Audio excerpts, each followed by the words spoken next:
Isa ka rin ba sa naghahanap ng mga solusyon para sa ating exterior wall tuwing umuulan dahil sa mga tagas ng dulot ng mga ito? Kaya tara, samahan niyo akong tuklasan ng aming bagong product na tinatawag naming Baro Waterproofing galing Korea.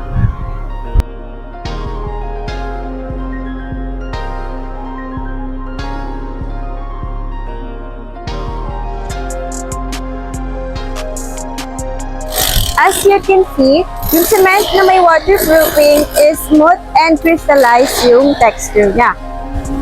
While on the other hand naman, yung cement na walang waterproofing is rough and mabilis mag-absorb ng water since it's porous.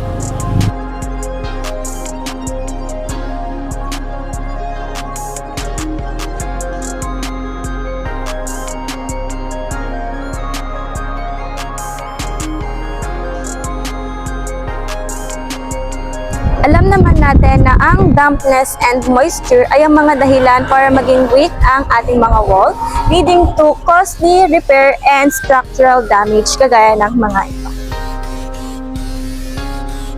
Kaya dahil sa waterproofing, magkakaroon tayo ng long-term and durability sa ating bahay. So bakit nga ba natin kailangan ng waterproofing for our exterior walls and in our bathrooms?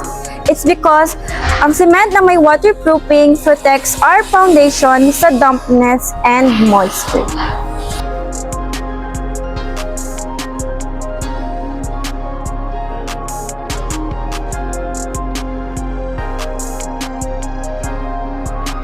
So guys, kaninang 9 AM naglagay tayo ng water dito sa may cement na may waterproofing, and ngayon guys is 1 PM na. So i-check natin kung merong tagas or tulo-tulo yung gilid ng ating cement.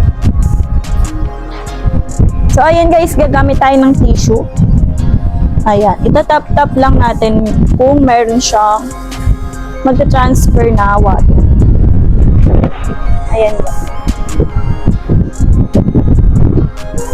Okay.